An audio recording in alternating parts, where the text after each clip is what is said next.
speaker this evening, Emily Provance. Emily is a traveling minister, author, retreat leader, lecturer, and member of 15th Street Meeting in New York. She is passionate about making Quaker faith and practice more visible and accessible for anyone seeking a deeper spiritual journey. Her focus is on ministry, multi-age inclusion, outreach, young adults, leadings, spiritual gifts, and community. Emily is engaged in various spiritual accompaniment and social media-based ministries, and she travels with a minute from her monthly and yearly meetings.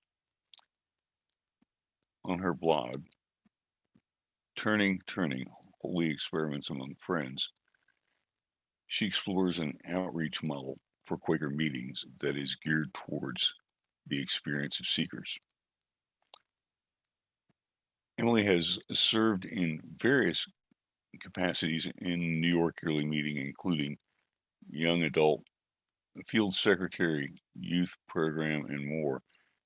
As an FWCC traveling minister in 2017, she led workshops in discernment, courage, leadings, and concerns, supporting ministry, technology, and algorithms in relation to social justice, spiritual gifts, and spiritual authority. She has offered several Friends journal articles, including The Grief and the Promised Land, Feeding Young Adults with a Taste of Abundance, and Envisioning a Broader Quaker Membership.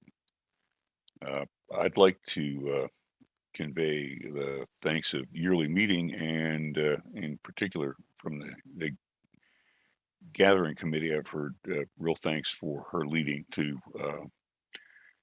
contributing her leading to our theme, What Now, which has inspired an awful lot of how this gathering's been organized. And so we thank Emily for that. Emily will speak from the silence. Let's gather, friends.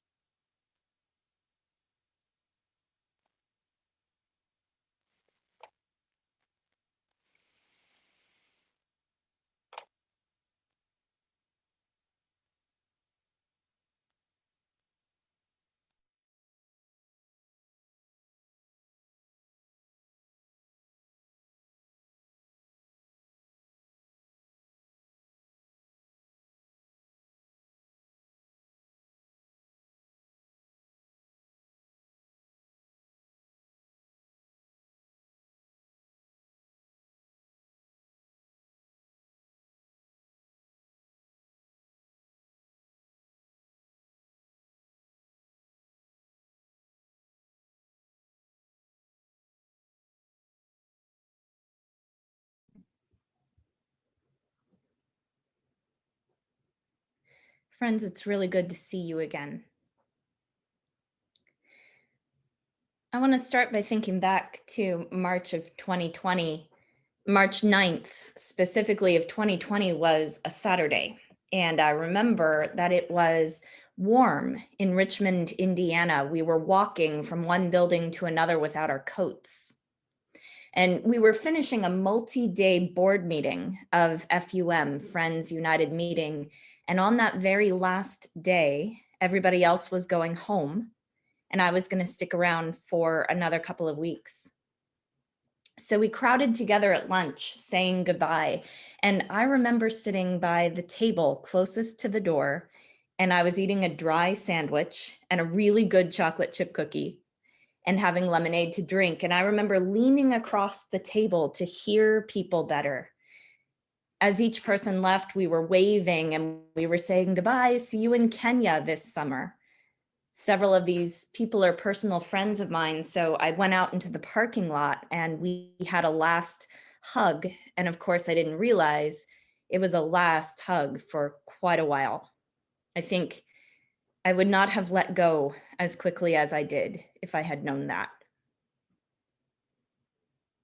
13 months later, I look back at that and I think that that day could almost define normal for me. It really could. The act of eating together, standing hip to hip in the buffet line, calling people's names, saying, "Pass me another cookie," with our bare hands, discussing all the minutia and leaning in to hear. And we were hurrying through the meal so nobody would miss their flight.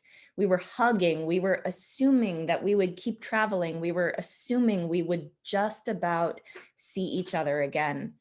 And then 4 days later, we hit a global pandemic. And 5 days later, churches and businesses were shutting down. 6 days later, I took an emergency flight to the East Coast and the airports were almost empty. And 8 days later, most of the schools were closed. A month later, almost everyone who had been at that meeting had either lost or nearly lost a personal friend to COVID-19. If you are hearing me speak tonight, you have survived something massive, a global pandemic and a nation in chaos, an attempted taking of the Capitol building, job loss, 3 million COVID-19 deaths worldwide and counting, confusion and grief and isolation, and learning new skills and missing your friends, a community trauma. And it's hard to feel the weight of that. And I mean that in two different ways. For some of us, it's hard to make ourselves feel the weight of that because we have been surviving by not feeling the weight. And for others of us, we are feeling the weight and it is excruciating. And some of us are swinging back and forth between those two. And it's even harder to make meaning out of all of this because we are still living it. It's not over. We haven't had distance yet. And by the way, you're not under obligation to make meaning. But when this yearly meeting approached me last summer to serve as the Walton lecturer, I said then the only thing that I could think of that could possibly be meaningful in April of 2021 was what now? I remember saying that we would be either still in or just coming out of a pandemic. I did not predict anti-racism protests and counter-protests and white supremacists and violence, an election that wasn't called for days or an attempted insurrection, and we got all that too. So tonight, what my intention is to reflect on what has happened, to talk about how it has impacted and will impact us, and to look for God in all of it. I am going to do it imperfectly because normally this kind of reflection comes from a distance, either years after the fact or from someone who is outside of the situation. And this time nobody's outside the situation. And also it's not over. I'm led to reflect anyway because we are making decisions about what's next. We have been changed, and if we don't know that and name that, we will not be fully faithful in our next steps because we're not called to be the people we were before. We are called to be the people we are becoming. When I think back, the dominant emotion I remember first is confusion. From the time that it all began, we were so caught in confusion. What's really going on? Where is the virus? Who is actually threatened? How bad is it? Is it only in the cities? Do I need to Lysol my groceries? Mask, no mask, gloves, no gloves? How big a group is too big of a group? What does the term social distance mean? Who's telling us what and what is their motivation? Are we overreacting? Are we underreacting? In 1941, after the Japanese attack on Pearl Harbor, Roosevelt made a 7-minute speech on the radio, and 81% of households in the United States were listening. The president affirmed people's fear and outrage. He made clear the facts. He acknowledged the grief and collective trauma.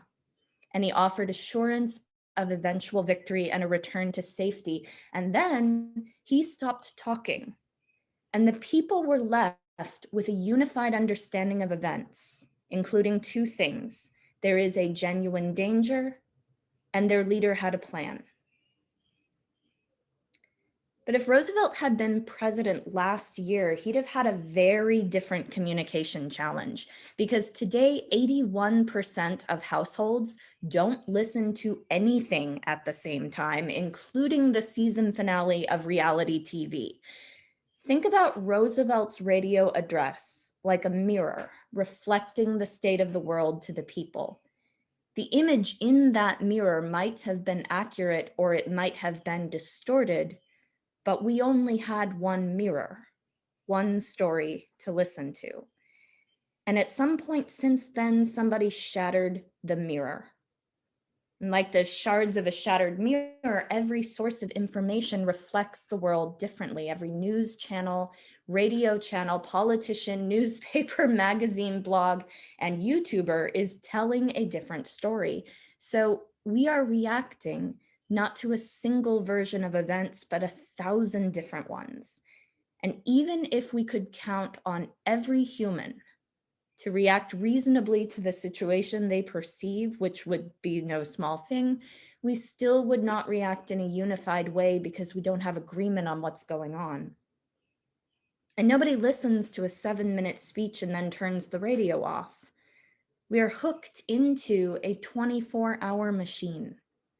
Instant access to endless information of varying degrees of accuracy. So we watch and listen and read and react. And a lot of what we're witnessing, it just feeds our fear and our confusion. And we can choose to disengage. Sometimes we do. At one point, I decided to try a new discipline, not being hooked into the internet 24 hours a day. I decided I would block my own online access from 2 p.m. to 5 p.m. And I tried it for one day, January 6th of 2021. I came back on to discover that we were in the midst of an insurrection, which is enough to make me never turn the internet off again. It isn't just that I missed the event, I had missed the communal emotional processing of the event. And I was also scared about what else could happen, maybe even closer to me, and I wouldn't know to take refuge or run away. Turning off our access to 24-hour information can feel unsafe. And it can feel like not caring too, because to bear witness is a holy task. And we know that. But no human soul can bear witness to everything. And until pretty recently, it wasn't possible to try. So which story are we listening to? If we're looking at 1,000 different reflections of the world at that shattered mirror, how do we know what's going on? We're actually pretty good at uncertainty about the future. Human beings are wired for future uncertainty, to not know what's going to happen next, because we grow accustomed to that from the time that we're born. So some occasional anxiety about tomorrow is manageable, as long as we know how to handle today. What we're not very well wired for is an uncertain present, to not be clear on what's happening right now. We can't delay decisions about right now. And that compels us to do whatever it takes to perceive our current situation. It's like you can't turn the steering wheel left or right if you don't know where the other cars are on the road. If we can't perceive now, if we really don't know what's going on, we're stuck in immediate crisis mode, which is exhausting. Sometimes when we can look back at things with a little bit of distance, it can actually be funny how we respond to crisis mode. I actually think about Forrest Gump. There's a point when he says, sometimes people do things that just don't make no sense. And that was the great toilet paper shortage of March 2020. Some people reacted to the crisis by purchasing toilet paper, and some by doubting everything. Others started painting or singing. Others got down on their knees and prayed. And one friend of mine in the early days of the pandemic kept posting things on social media, and they were all different, but all of them basically said, "This is terrible, this is terrible, this is terrible," which was true. And also at the time, I thought incredibly unhelpful. But it wasn't unhelpful. It was lamentation. Somebody had to cry out to the Lord, and it was not going to be me, because I was too busy making videos and gathering resources and launching a virtual retreat series. And if I couldn't find anything else to do, I was doing laundry and sweeping floors and making my bed. It is natural in times of crisis for each of us to lean into our gifts. We feel this desperate need to do something, and the easiest thing is to do something we're good at. So in the last 13 months, some of us have been lamenters, and some, like me, organizers. Others have responded to the crisis by being technical support, or spiritual accompaniers, or teachers, or prayers. We've had caregivers and protesters and agitators and prophets. It is natural for us to lean into our gifts. That's one way that we reclaim power when circumstances are out of our control. It's also why, for some of us, it has been so hard to be prevented from using our gifts. Some of us have been constrained by circumstance in ways that make it really hard to serve others in the ways we know best. In a time of crisis, we do better if we can do what we've been made to do, use the gifts that God has given us, and cope as God has equipped us to cope. But there's a danger, because sometimes we think, well, this way, my way, this is the only way to respond. Why can't they see that what they're doing doesn't matter? We have to do what I'm doing. That's how we will be saved. Spiritual gifts work together like puzzle pieces to make a picture. The prophets need the organizers, the teachers need the prayers, and so forth. We're supposed to complement each other in different roles. But we're also wired in a crisis to narrow our focus and block everything but immediacy out. My patience and my gratitude for diverse perspectives dwindles very fast when I perceive a threat to my existence or the existence of people that I love. A lot of times when this happens, we can benefit from the point of view of an outsider, somebody distant from the situation who's not caught up in the emotions of the crisis, who can see and articulate something wider. But in the last 13 months, nobody's outside. Everybody's in the mess, including the people who usually articulate for us. There have been times when I have wanted so much to pick up the phone and ask for help, and I have no way of knowing if the person I'm calling might be in a worse situation than mine. So we're here, we're looking at the fragments of a shattered mirror. We're perceiving each of us a slightly different story, and each responding from our giftedness and mostly too panicked to be capable of envisioning somebody else's perspective. I try to imagine what the prayers must sound like. Very loud and not harmonious. What this has to feel like and sound like from the point of view of God.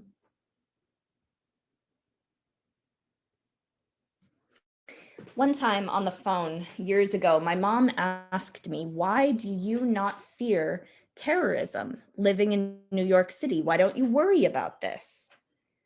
And I asked her, "Why do you not worry about tornadoes living in Illinois?" The answer is that you grow accustomed to certain threats. Speaking generally, everyone has an overall threshold of acceptable risk, and that threshold is higher or lower for different people, and we also react differently to different threats.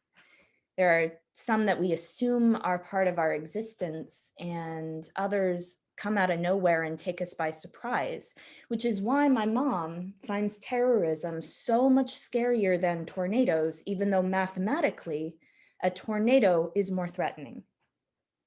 Tornadoes are factored into her concept of normal, and terrorism isn't.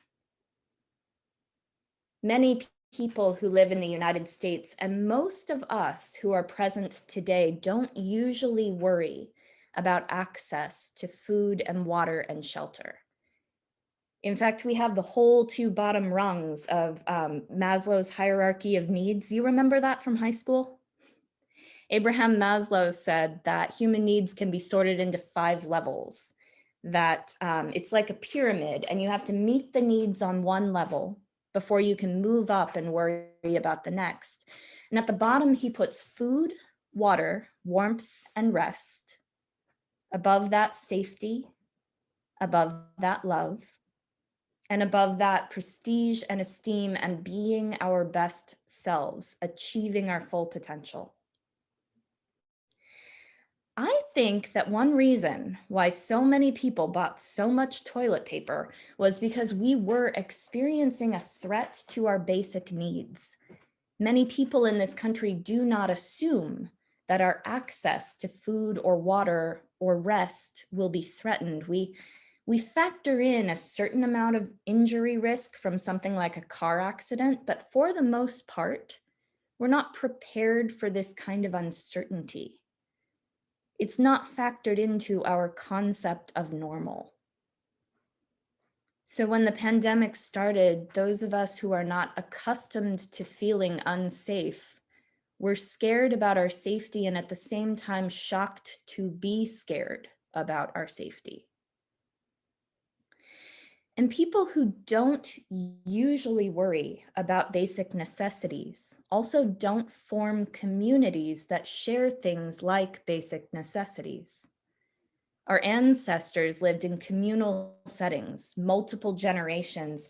If you go back far enough, you find his prehistoric human settlements where multiple families lived in the same cave.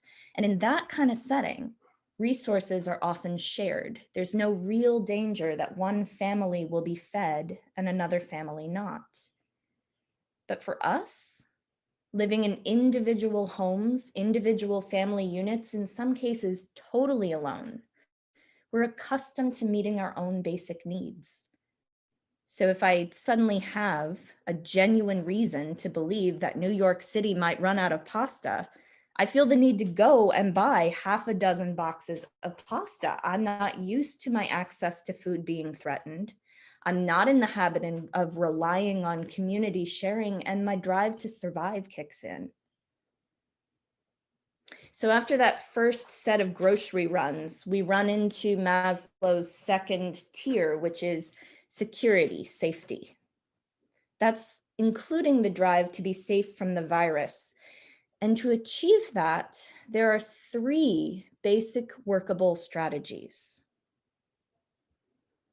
The first strategy is to trust the existence of a threat.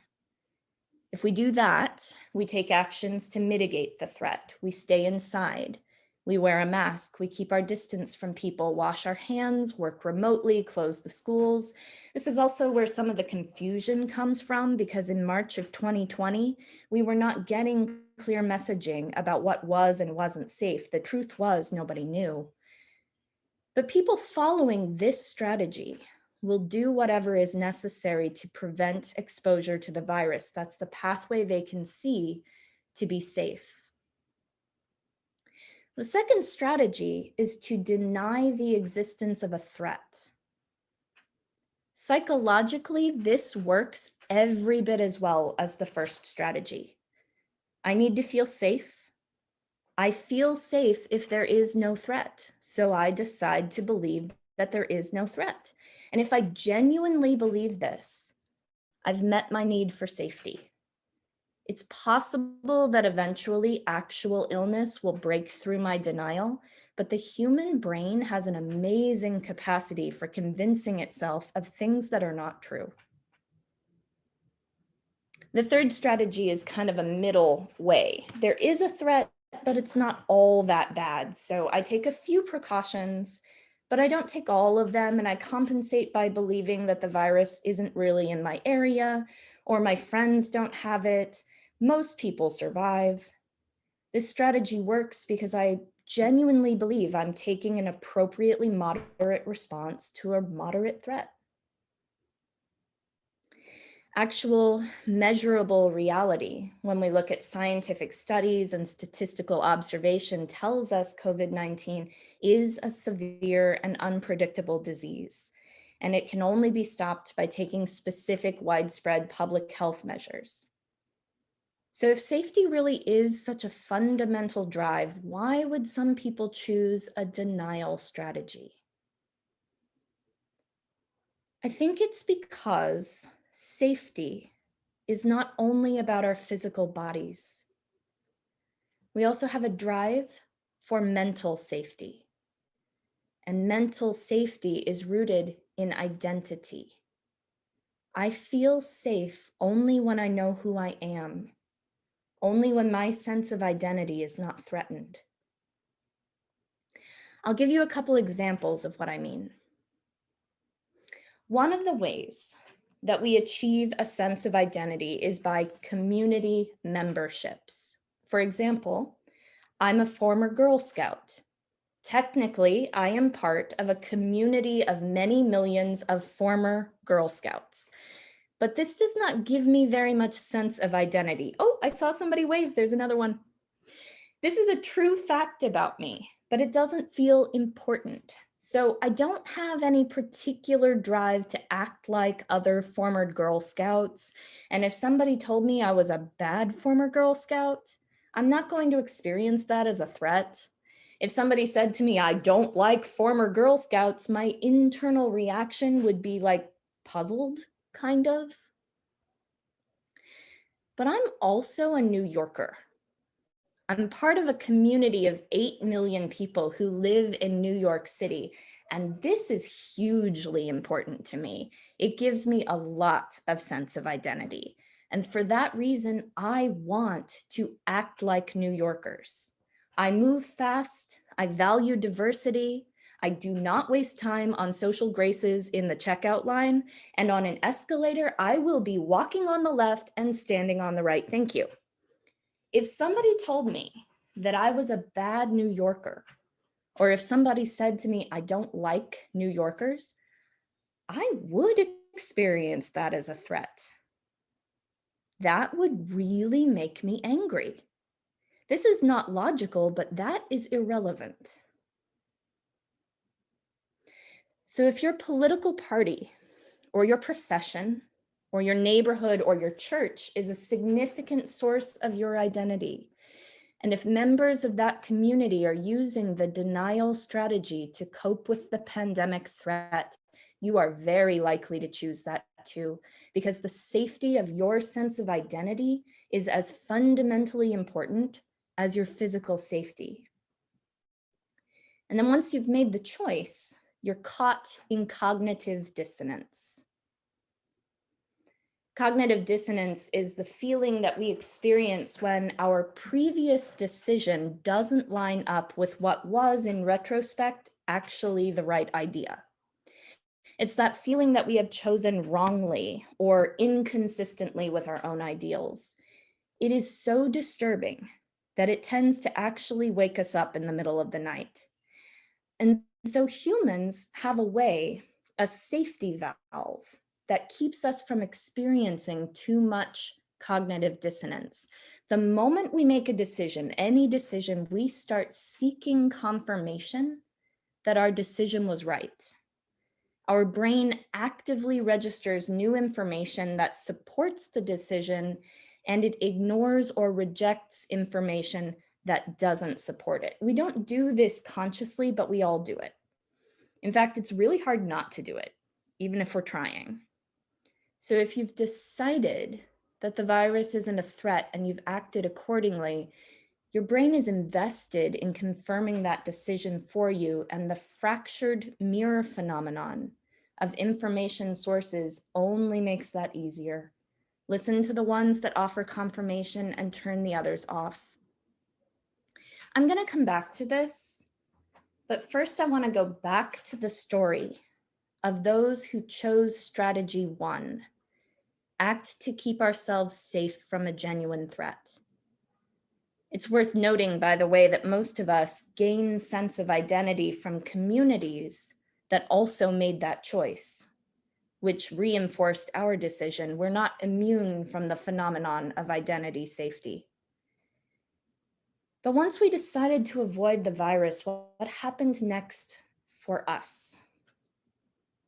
Going back to Maslow, there's food, water, rest, safety, love. In most cases, the circumstances of the pandemic have not caused us to be loved any less. But here's the thing. How do you experience love? Our physiological needs, food, water, need to be met daily, and our need for safety has to be met even more frequently. I think that love works the same way. I think I can't hear I love you once and check off the love box permanently. I need to actually receive and give love consistently. I don't know if you know author and pastor Gary Chapman, but he talks about love languages, which is a reasonable way to think about this. He defines 5 love languages. There's words of affirmation.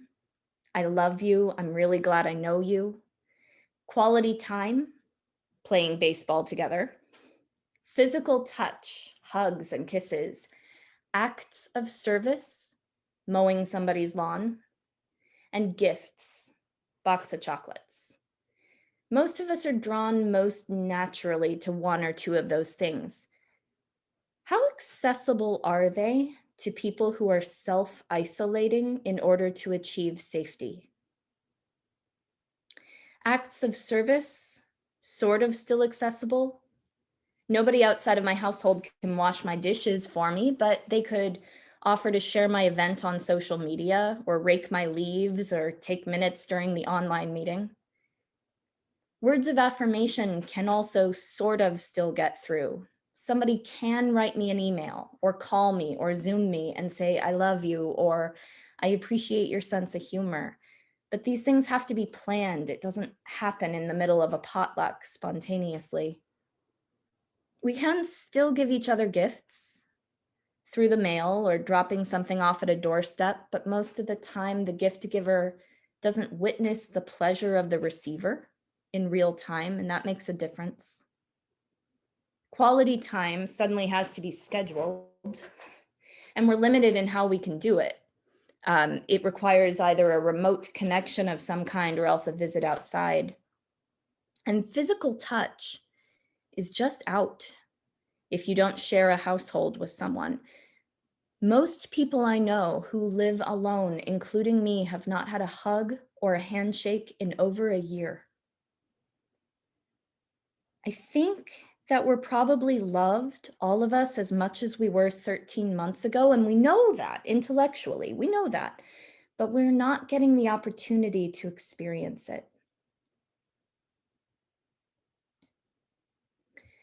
A couple of years ago, Quakers in New York Yearly Meeting lost a beloved friend. Her name was Mia, and she was a child of God and beloved to us, and we miss her. But the story I want to tell you is not the story of Mia. I want to tell you the story of the people who grieved Mia. First, everybody knew when she was sick.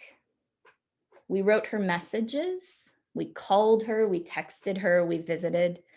We expressed our love and our gratitude when she felt well enough to come to meetings. We prayed for her. We made plans for how we could help her family. We even reached out to support the members of her monthly meeting because we knew they were struggling.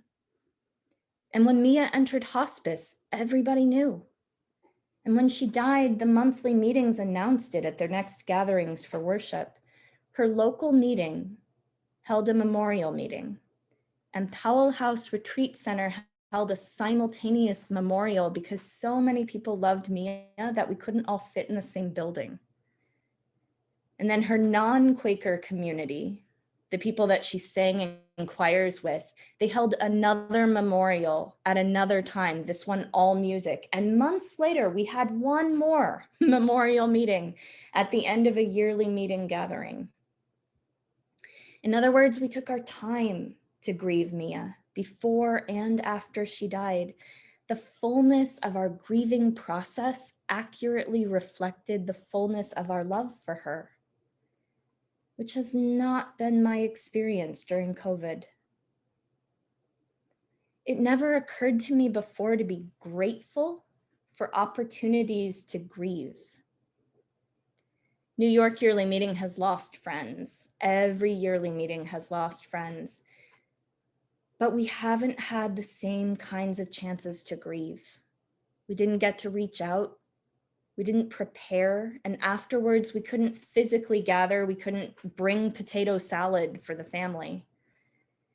We had Zoom memorials, and then often a couple weeks later, a different one for somebody else. Most of the time, a single death is enough to put our world on pause, to push back our deadlines and rearrange our days. Even when somebody that we love loses someone they love, somebody who's a total stranger to us, we will stop what we're doing to honor the loss. We show grief in the same ways we show love: words of affirmation, quality time, physical touch, acts of service, and gifts. Because grief is a manifestation of love. It is how we experience love in death. Just as we have to love, we have to grieve, and that's been really hard to do. Okay, so where does this leave us? Where are we now? Given how hard we are working for food, water, rest, and safety, and given how difficult it has been to receive love, is it any wonder that we are struggling with Maslow's 4th and 5th tiers, with esteem and achieving our full potential? What a time to be trying to love our enemies. We've been experiencing a pandemic, but in the last 13 months, we have also been engaging with racism and violence and political corruption and fake news and homophobia and very nearly a coup. More has been asked of us collectively than ever before, and our fundamental needs are less met than ever before. And I keep going back to my friend who was posting on social media, "This is terrible, this is terrible." Lord, out of the depths I have called for you, hear my cry. Every now and then I don't have the words, and the Psalms do.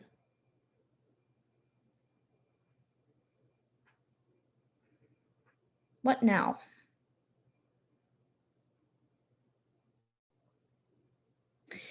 There's a passage in the Bible, 1 Kings 18 through 19, in which the prophet Elijah battles the evil prophets of Baal all by himself. And it takes days, and he is exhausted, and he barely survives. And then Jezebel, who's the queen, sends him a message threatening to kill him. Elijah is scared, and he runs off into the wilderness and throws himself on the ground, and he says, "God, it's too much. I can't do it. Just let me die." And God sends an angel. And the angel says, "Elijah, I think you need a snack." The angel gives him food and water. And then the angel says, "Okay, now Elijah, take a nap." And Elijah does. And lo and behold, everything is a little bit better. We keep wanting the what now to be profound. I know I do. It feels like we can only respond to the last 13 months with something grand and difficult, but really, it starts with a snack and a nap. begin with you. Did you eat? Have you slept? When is the last time you drank a glass of water? If those three things have not been taken care of, I don't believe God is asking you to do anything else. The first step to faithfulness is making sure you have food, water, and rest. God has no body but your body, and your body does not work without those things. If you're taken care of, then check on your team. Who are the people who are with you when you're asking the question, what do we do next? Are you sure that they have food and water and rest? This is kind of tricky because people you would have assumed 13 months ago were physiologically cared for, they might not be now. The circumstances might have changed. Somebody might be food insecure who wasn't before. Somebody might have a greater need for rest. And speaking of changing circumstances, if there's somebody who would have been at the meeting 13 months ago and they're not now, whether that's a Quaker meeting or a work meeting or whatever it might be, do you know why they're not there? Are you sure they're not absent because they are trying to secure food and water and rest? Can you check on them? And in this step, you're not worrying about whether everybody in the world has food and water and rest. Start with you and then the people in your immediate community. That is enough for a first step. And it might take a while. You might all need a significant amount of food and water and rest. Even in the Bible, Elijah did not bounce back right away. Actually, he has 3 snacks and 2 naps.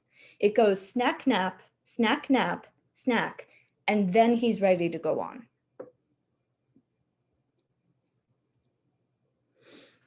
Then comes safety. And again, I think you have to start with yourself, because if you skip over this, you will keep coming back to it whether you like it or not. Do you feel safe? What makes you feel safe? It is possible that these answers have changed. I talked earlier about the fact that we all have a personal risk threshold. Yours might be lower than before, or it might be higher, or it might be sideways, with some things feeling scarier than they used to and other things aren't scary at all anymore. This is really unpredictable after trauma. That sense of fight or flight can linger. We might feel physically threatened, even if there's no threat. And then there's psychological safety, the kind that's rooted in knowing who you are. I touched on this one a little bit before, but I'll say it again, that one source of identity is community membership. Quaker, person of color, 7th grader, Republican. Some community memberships are chosen, others are a matter of birth or circumstance. In the last 13 months, have you left a community or joined a new one? Has community membership become more or less important to your identity? Or have there been societal changes in the way your community is treated? How does that influence your sense of identity? This all matters because our habit is making the person we were 13 months ago feel safe. And if we try to return to normal without processing the change, that normal self-care practice isn't going to match our new selves. We've changed. The world has changed, and our understanding of the world has changed. It'll take some time and some reflection to feel steady on our feet. We've got to tell our stories. And just like before, check on your team. Do the people you love or work alongside feel safe? Have we listened to each other's stories? Do we know how to support each other? All of this comes before whatever goal it is that we're trying to reach together. All right, so food, water, rest, physical safety, sense of identity. love, which includes grief. This is the part that many of us have been dreaming of. It's the chance to be together again and revel in the togetherness. I've been thinking of this kind of like an old-fashioned video game where there's a life bar on the side and it functions like a thermometer, and the level drops every time you get hit by like a Goomba. Do you remember Goombas? Probably not. And then it goes back up every time you find a mushroom or a glowing pellet. And I think that our love works a lot the same way. Right now, we're all really low on our life bar because we haven't had all that many opportunities to recharge. Those words of affirmation, the touch, service, gifts, and quality time, and we keep getting hit by Goombas. There have been Goombas everywhere for months and months. But here's what's cool. Recharging the life bar works both ways. If we receive love, our life bar goes up. And if we give love, our life bar goes up. I think that even when we grieve, our life bar goes up because this, even though it is painful, is love affirming. And we're about to have a lot more opportunities for this. Just one last word about these first steps for ourselves and our immediate communities, which is, I don't think that these tiers have to happen in succession, 1, 2, 3. Life is not that neat. One of the ways that we show our love is by making sure we all have food and water and rest, telling and hearing stories, helping each other feel safe. Eat and feed others, find safety and help others be safe and be loved and love. That's what's now first. Someday we're going to tell this story. We're going to tell it in a million different ways, in plays and movies and books and paintings and poems and speeches.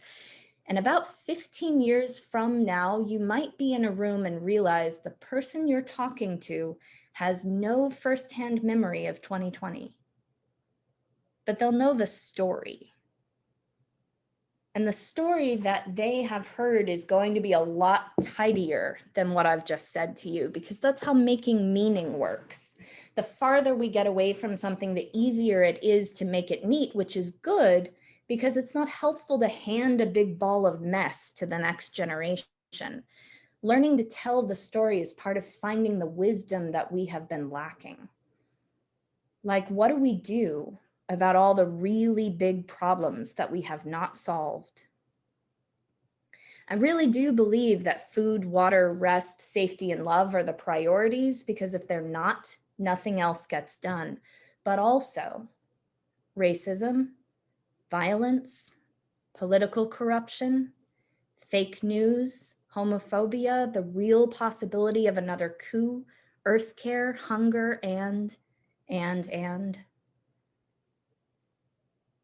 When we tell inspiring stories, we always say that the people came together in the face of danger. That's the end of the movie, right?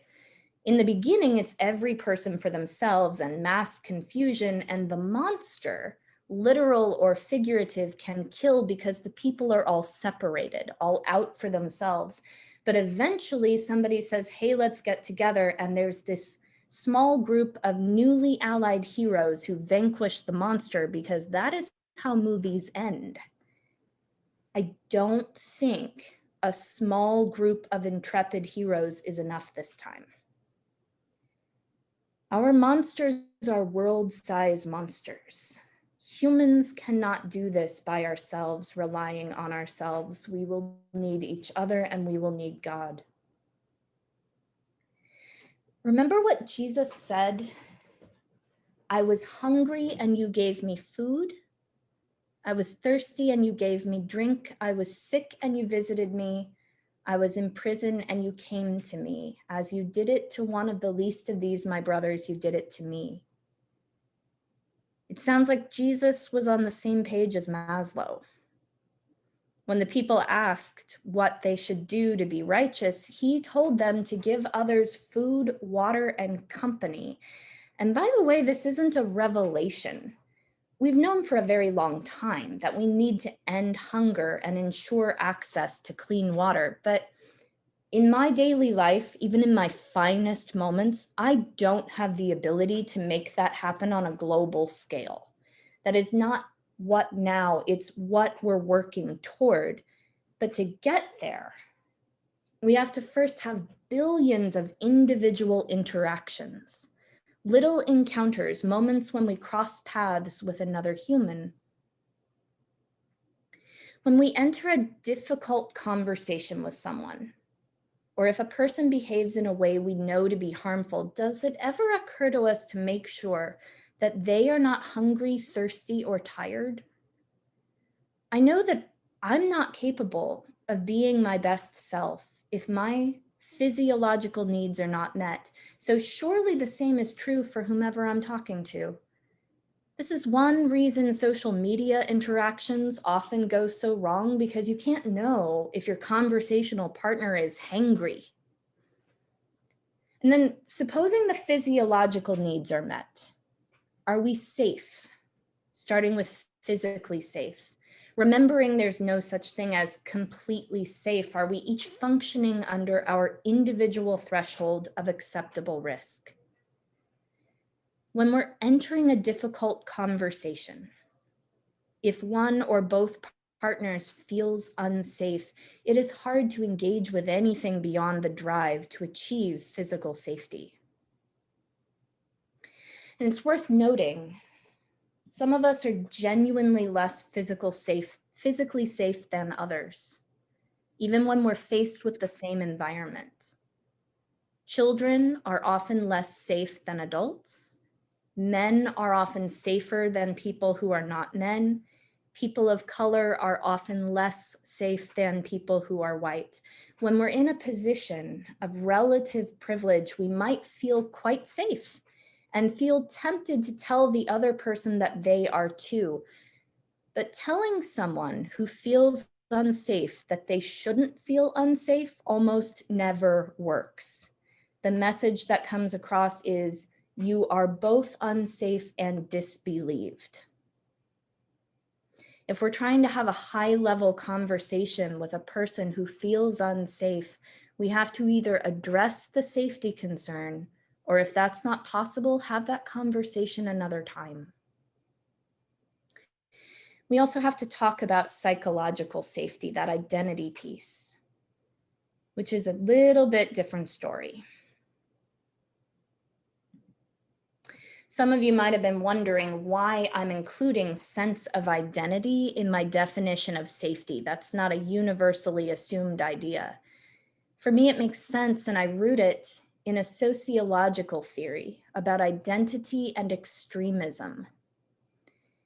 It's been studied mostly in connection with radicalization and terrorism, and the idea is, what I've said, a person needs a secure sense of identity. We have to know who we are to feel safe.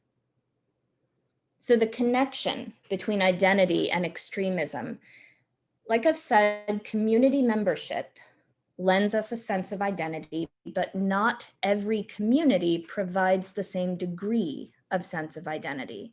New Yorker makes up a big part of my identity, former Girl Scout, not so much. Here's the theory. All people need a certain amount of sense of identity, and that can be obtained in multiple ways. One way is community membership, and you can either get that identity from belonging to several groups, each of which matters less, or one group that matters a lot. It's like getting the right number of identity points. The second option, the one group that matters a lot, is faster and easier, and extremist groups give a lot of identity. The more extreme the group, the more specific the rituals and beliefs and behavior and enemies of the group. In other words, the group is more distinct from society in general, and the more distinct, the more identity its members can get from the group. A person whose sense of identity is threatened is a lot more likely to join an extremist group because they're in so much need of identity.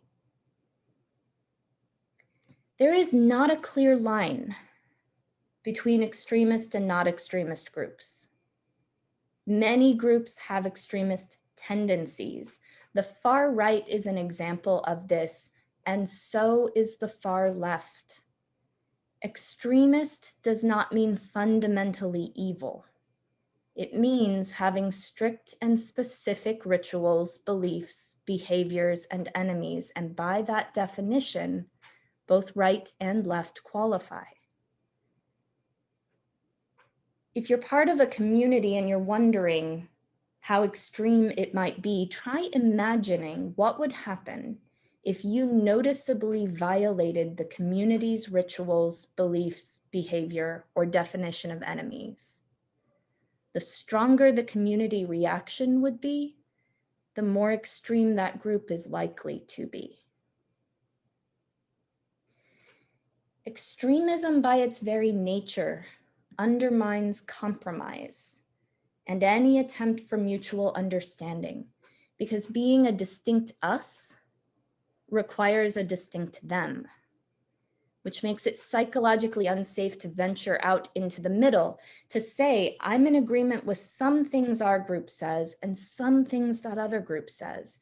Even if that's how we feel, it doesn't feel safe to say it. Moreover, the stronger each of the groups becomes, if them is stronger, us feels more threatened. And so two groups in opposition with extremist tendencies will be inclined to each become more extreme, even if that underlines their higher ideals. So what do? I'll come back to that in just a minute. Because after safety, we're back to Maslow's third tier, which is love. And Jesus had things to say about this one too. Love the Lord thy God with all thy heart, soul, and mind. Love thy neighbor as thyself. Love one another. Love thine enemies. I have to confess, in the past, I have kind of watered down that word love and convinced myself that it means a vague, universal, positive feeling. I decide within myself, I love all people, check. But like I said earlier, the pandemic has taught me that love is not something I can check off as complete. It is an ongoing need, something that has to be done in a way that can be experienced. Theoretical love doesn't count. Did Jesus actually mean I'm supposed to love my enemies?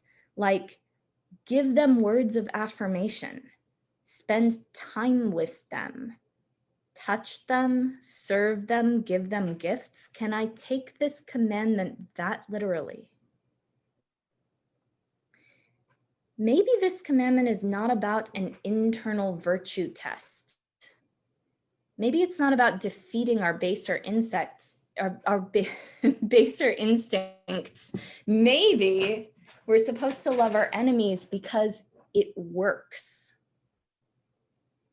I said I would come back to the question of what we are supposed to do about the extremism in our society, which is only increasing. And I find myself thinking of the ways in which I have been changed, the ways in which I have grown over time. And I think, what are the conditions that have led to that growth? Different things, but sometimes, and this is where loving our enemies comes in, sometimes I have grown because of a series of interactions with people that I either feared or disliked. Some of these are people that I had been taught to think of as enemies, but they have changed me by accumulation of many surprising acts of love. The gift of a sandwich, a word of kindness, a time when somebody could have judged me harshly and they didn't. One such act has never been enough for me to overcome a lifetime of conditioning, of being taught that person is someone to fear, but little acts of love over time have helped me grow and learn quite a lot. I didn't need logical arguments. I needed the person in front of me to shine their light by loving me. It seems important at this point to pause and remind all of us, including me, that loving your enemies is not the first step. The first step goes all the way back to Elijah. Have a nap and a snack. Then make sure you feel physically safe. Be secure in your identity and make sure you are receiving and giving love. After that, do the same for your immediate community. Food, water, rest, physical safety, identity, love. Without these two steps, we are just like Elijah, who cried out to God, it's too much, because it is, it's too much. If we are not cared for as individuals and communities, it is too much to meet the humans we encounter, including those who are scary, with empathy and with love. Loving our enemies is being our best selves. Last thing, why love in the face of the enormous systemic monsters that are prowling the world? Why love in the face of extremism? Why love in the face of the fractured mirror? It's because there's nothing we can do about the fractured mirror. Technology will not go backwards. From here into the future, there will always be 1,000 different stories. There will be no clear and unified representation of reality. But if the mirror that you are looking in suggests that I am your enemy, there is one way that I can change that story. I can stand in front of you and commit an act of love.